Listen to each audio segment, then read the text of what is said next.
So filming this on the 4th of July here, so you're going to hear a lot of explosions going on. We got fireworks going on. It's really hot. It's miserable. It sucks. But I don't know how well I'm going to be able to film this right here, because as you can see, it's kind of tucked back here in the corner. But I don't want to pull it over here and do it, because then my Challenger will be over here, and if I don't finish the job tonight, the Challenger will be trapped in. So I'll film the best I can. I'm not real sure if I'm going to go through detailed steps or if I'm just going to time-lapse me working on it. You know, my channel's not really a DIY channel. I don't know what I'm doing, so I'm not qualified to be giving advice. And it was never intended to be a DIY channel, but I'm going to go ahead and get this thing popped out and see how the video goes from there. So let's get into it here. I'm going to go ahead and get this thing loose here first. Air intake thing. Got a couple little sensors here.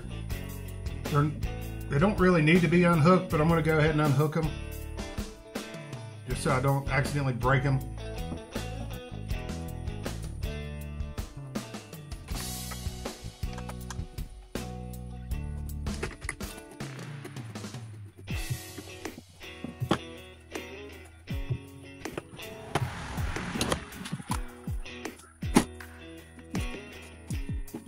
Go ahead and take a 15mm socket here. Get our belt off. That 15.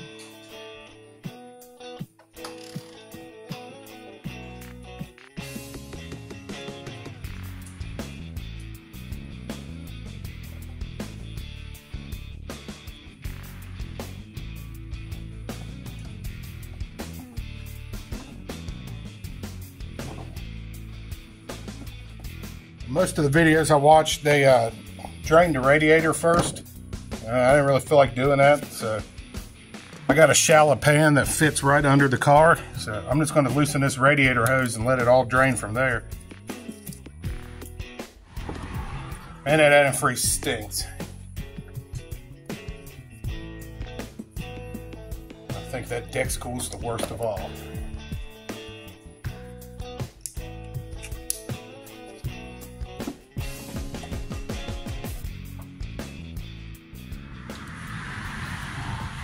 Okay, so I got the belt off and the hoses here. Now we need to get this tensioner off. And then got some bolts here.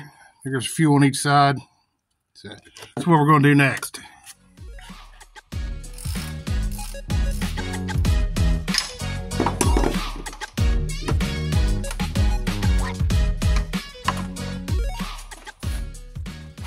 Our friend Jamie stopped by here to offer some help there. He's a friend of the channel. It's from the Silverado video the other night, for all you loyal viewers. He doesn't like being on camera. That's why I did that. Just to be a dick.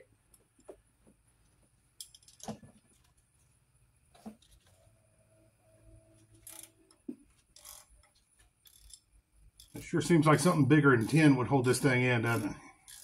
Doesn't it seem kind of tiny for that? Yep. Just waiting for him to break. Don't jinx it now. Slow and steady.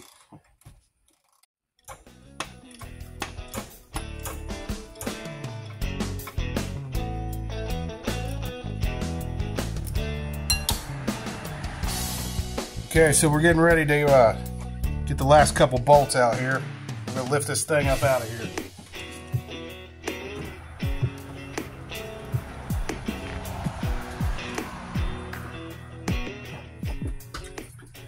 Okay, we're out of here with this unit.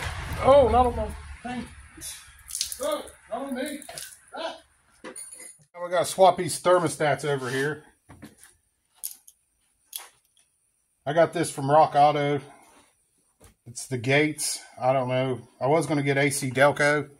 I seen it was made in China too, so if I'm going to get Chinese crap, I'm going to get the cheap Chinese crap. Probably should have broke this loose on the car. Would have been easier to do that way, but wasn't thinking about it then. Well, that still wasn't bad that way.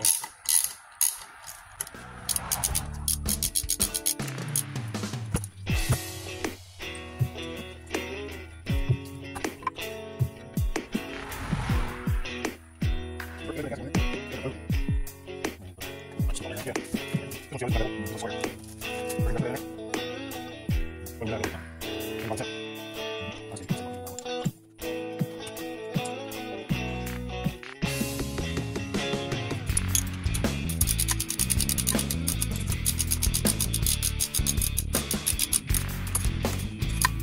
the torque spec is, but I'm going to look it up here in a little bit. And while this is bolted to the car, when I'm torquing the other bolts, I'll hit it with the torque wrench.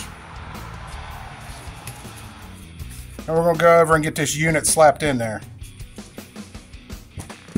This looks like it's going to be a real bitch to slide in there. So luckily we got Jameson here on the other side. He's going to try to hold it up on that side. I'm going to film the best I can, but if this thing's camera starts to fall or something, I'm not going to give up on this for that.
Okay, so we got that put on there, and all we got to do now is torque it down.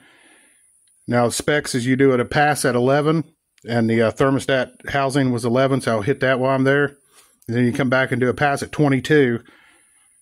So, I don't know what order to go, but this is what order I'm going to go. I'm going to go here, to here, to here, to here, and then here, and here.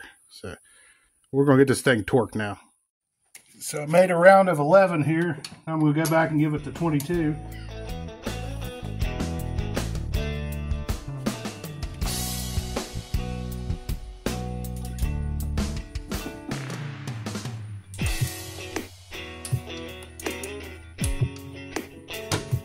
Okay, so I gave them all around to 22 clickages there. Now I'll go ahead and get all these hoses hooked back up here. Now we'll get our tensioner bolted back up here.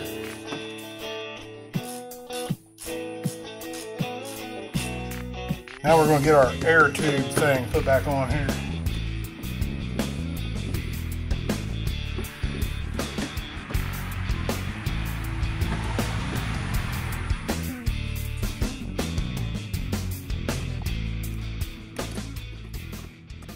Okay, so I got that tightened down. And I'm actually going to call that a wrap for tonight, because I need to buy some antifreeze anyways. So I'm going to put that belt on and fill it up with antifreeze tomorrow.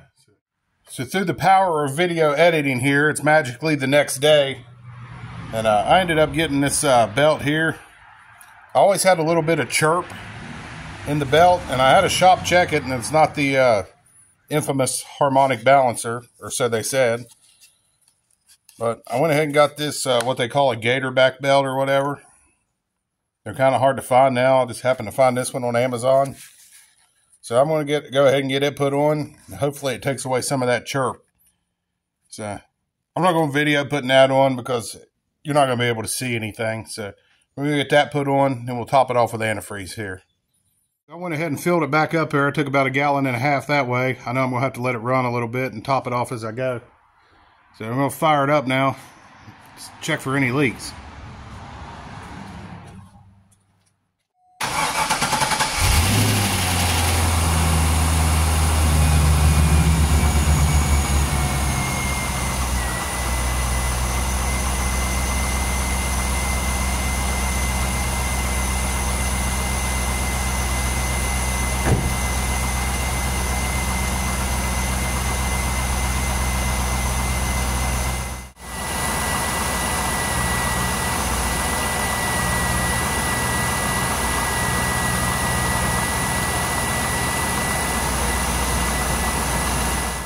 so I'm not seeing any super obvious leaks yet, so that's good.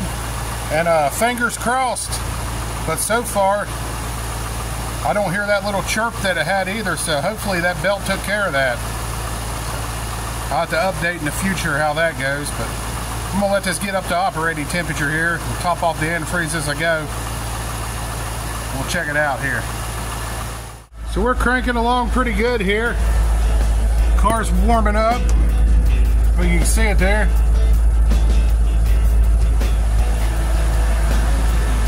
Belt's still not squeaking.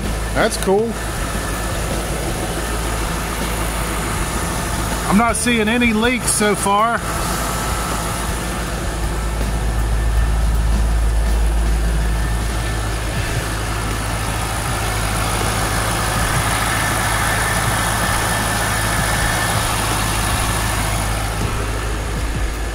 Everything seems to be going pretty good. She's just sitting back here rumbling. Blah, blah, blah, blah. Chevy Thunder. And the speed at the antifreeze is going down is really decreased, so it must be about full. So I'm going to let it run just a little longer and keep an eye on it here. So I had the unit running for about 15 minutes there. Everything seems good, no leaks, no squeaks. I'm pretty happy with the way everything turned out. So ended up putting about 2 gallons of antifreeze in it, so if you just drain it the way I did, that's probably about what you're gonna have to do.